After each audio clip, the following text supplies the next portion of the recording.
Hello again, it's Mike, and I'm back to talk about one of my new additions to my collection. It is the Santa Fe Valley Flyer set. It was in the 2021 catalog. It arrived shortly after the 2-10-10-2. For some reason, the Vision lines made it out to market before this set. This set is comprised of a Locomotive, which is a Pacific locomotive, which is the correct locomotive for the actual Valley Flyer that was operated by the Santa Fe Railroad in 1939 and 1940. There were two semi-streamlined Pacific locomotives, so they put some aluminum onto the side of them to give it a little more streamlined look. The paint scheme is actual.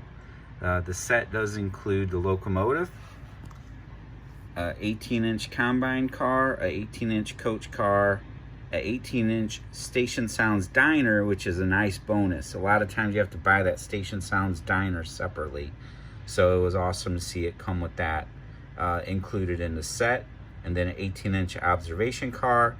They are all Madison style, and the set number is 212270.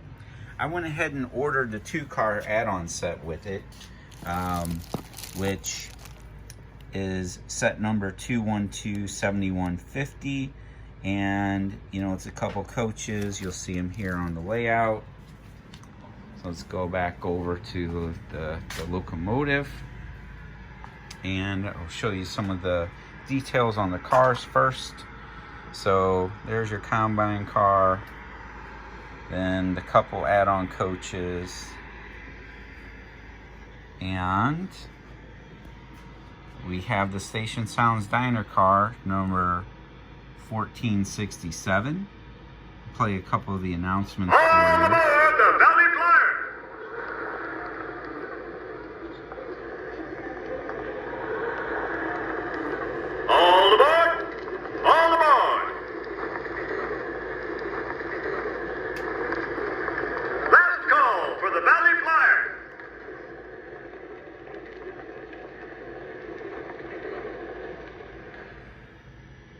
Approaching the station!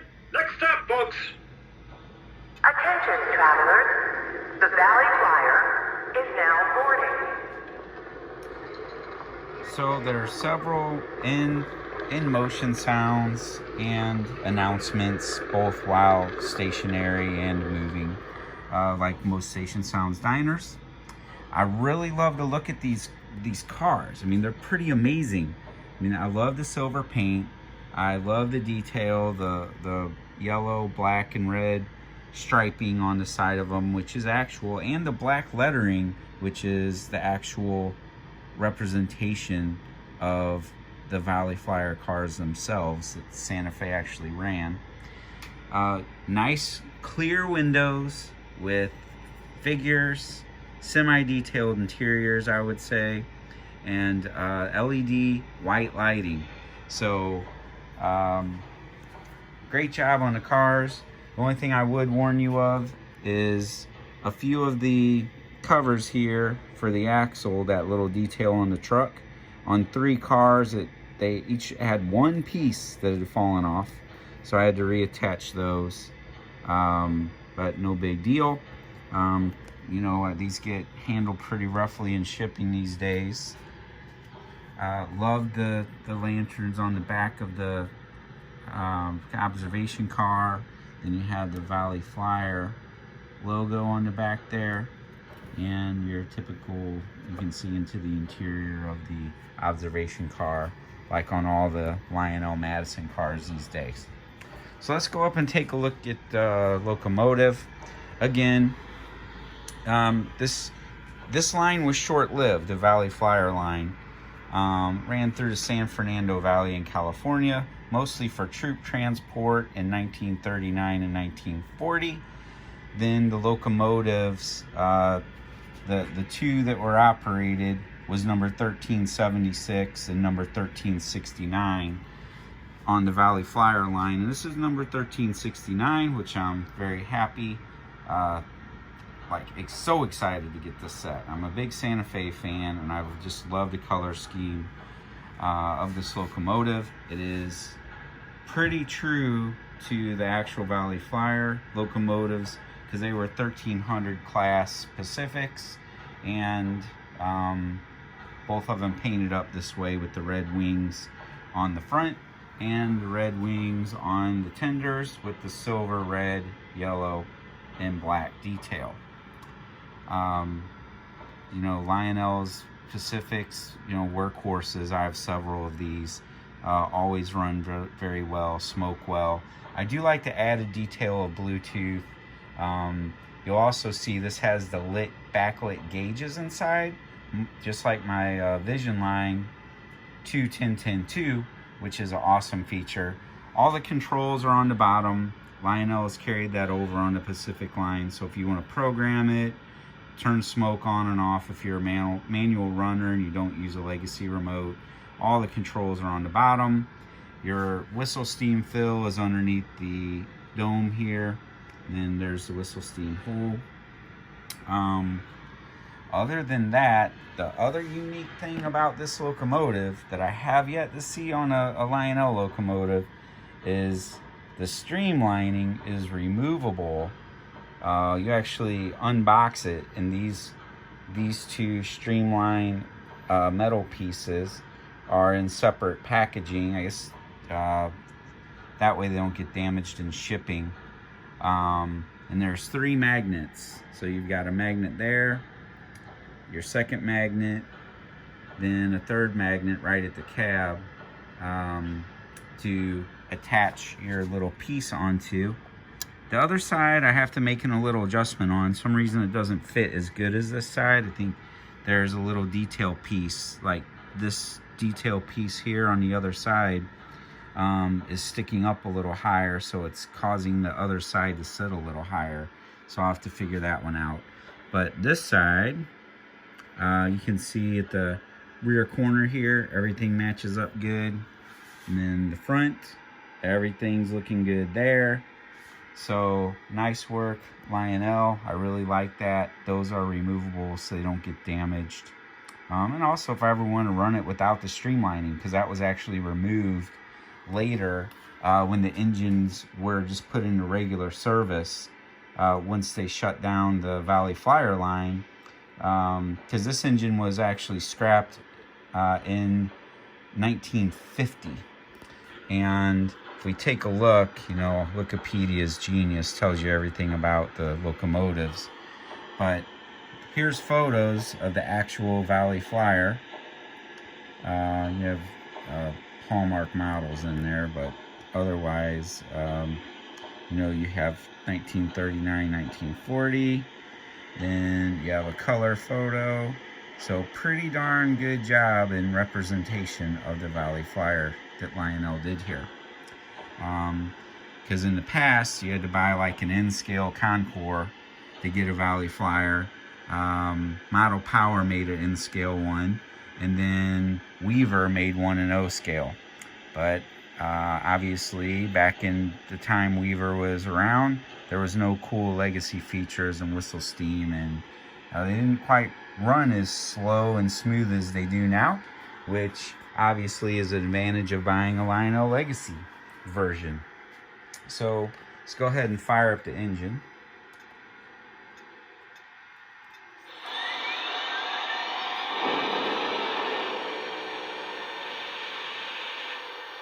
So I left the lighting on white. I do like the white lights. It's so bright, it actually puts a dot in the video, a blue dot.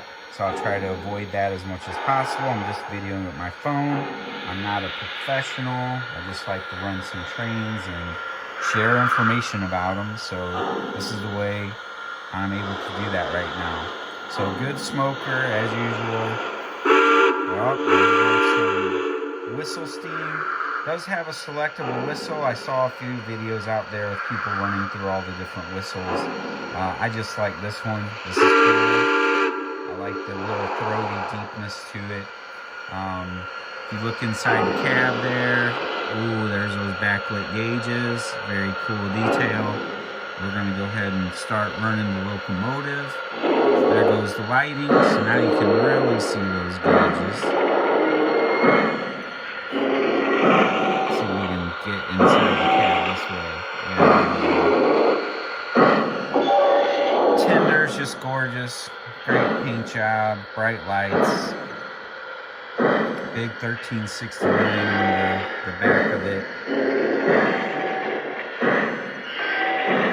Let's go ahead and speed it up. Love this detail that's on the car, right on the combine car, right behind the locomotive. Then it goes into the lower stripe for all the rest of the cars. And interesting enough, they already had pre-installed the rubber on these. You didn't have to, put them on yourself. So that was a big change I noticed on this set of cars compared to my others.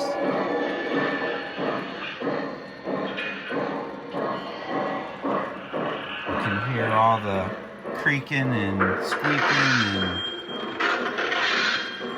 and the rail sounds that are built into the Station Sounds Diner. Welcome aboard, folks. Can I sit by the window? Yes, sweetie.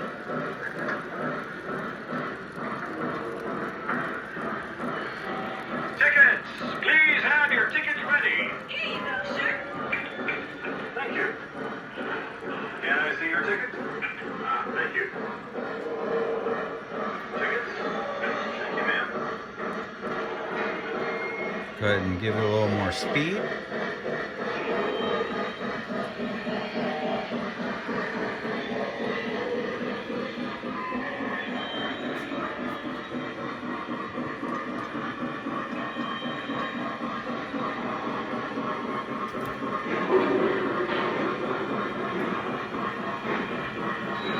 Get my freight train running. I happen to still have another Santa Fe on the other set of rails.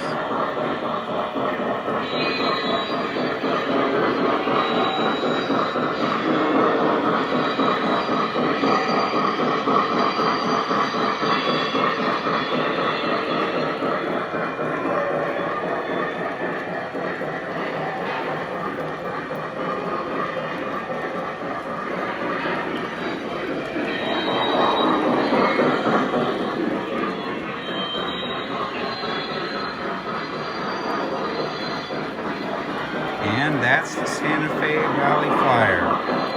Thanks for checking it out. Hope you like that set as much as I do. Really good looking. Great addition to anyone's collection, whether you're a Santa Fe or Steamer fan. Just a good one to have. Not one that's really been released before, and I haven't seen it with the Madison cars, right? Weaver's version doesn't look like that. It's more of a streamline. So with that being said, till next time, run some trains, collect some trains, have some fun, and I'll be watching to see what's out there next. Have a good night.